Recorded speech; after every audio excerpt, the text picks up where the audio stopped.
Bonjour, bonjour, bien-aimés dans le Seigneur. Que le Seigneur vous bénisse abondamment. C'est votre humble serviteur, le pasteur Elibo Kiflam de l'église missionnaire Yahweh Chaman, dirigé par l'apôtre Élisée Tekwe Mokim.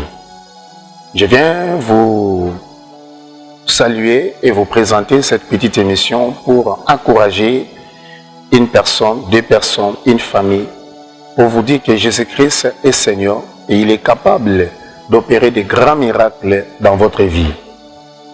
Nous allons lire la parole du Seigneur dans Jean chapitre 11. Dans Jean chapitre 11, le verset 1. La Bible dit: il y avait un homme malade, Lazare de Béthanie, village de Marie et de Marthe sa sœur. C'était cette Marie qui oignit de parfum le Seigneur et qui lui essuya le pied avec ses cheveux. Et c'était son frère Lazare qui était malade. Les sœurs envoyèrent dire à Jésus: Seigneur, voici celui que tu aimes est malade. Après avoir entendu cela, Jésus dit: cette maladie n'est point à la mort, mais elle est pour la gloire de Dieu. J'aimerais dire à quelqu'un ce matin, le problème que tu es en train de passer tous ces moments, des situations difficiles qui cherchent à embrouiller ta vie, les chômages, la maladie, la stérilité, il y a des choses que le Seigneur peut faire maintenant même si tu crois.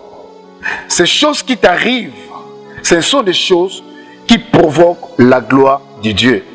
Tout ce qui t'arrive dans ta vie maintenant, tout ce qui embrouille ta vie maintenant, c'est pour que la gloire de Dieu se manifeste.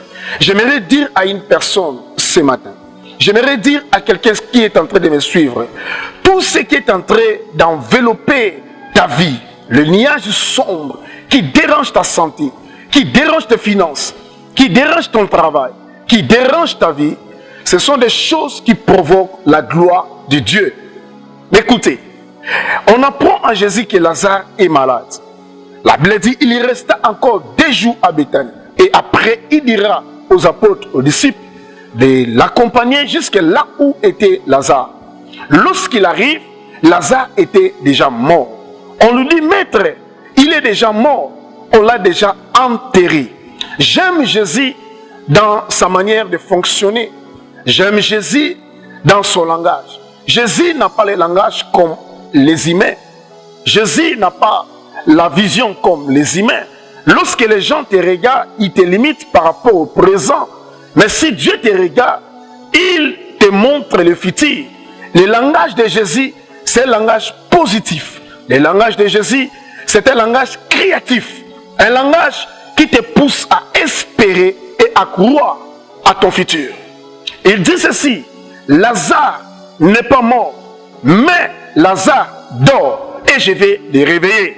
J'aimerais dire à quelqu'un, à la fin de cette année, tout ce que le diable a détruit dans ta vie, ce sont des choses qui ne sont pas détruites, mais ce sont des choses qui dorment. Et au nom de Jésus-Christ, je commande à ces choses de se réveiller. Je dis à quelqu'un, les problèmes que tu es en train de rencontrer sont des problèmes que les gens, quand ils te voient, ils disent que ce sont des problèmes qui vont t'amener à la mort. Mais je te dis, ce sont des problèmes qui vont provoquer la gloire de Dieu. Parce que ce sont des choses qui vont provoquer la gloire de Dieu, la puissance de Dieu, afin que Jésus-Christ entre dans ton histoire. Laisse-moi te dire ce matin, lorsque Jésus arrive, on lui dit que Lazare est dans les tombeaux. Il est déjà dans les tombeaux, il est déjà enterré. Mais Jésus ne perd pas espoir. Il dit: allons là où on a enterré Lazare.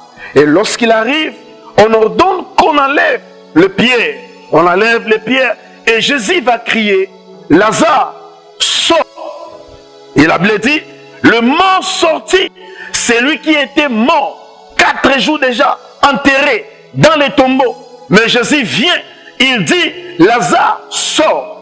J'aimerais dire à une personne qui est en train de me suivre, ce que le diable a détruit, je prie ce matin que cela ressuscite maintenant au nom de Jésus-Christ de Nazareth.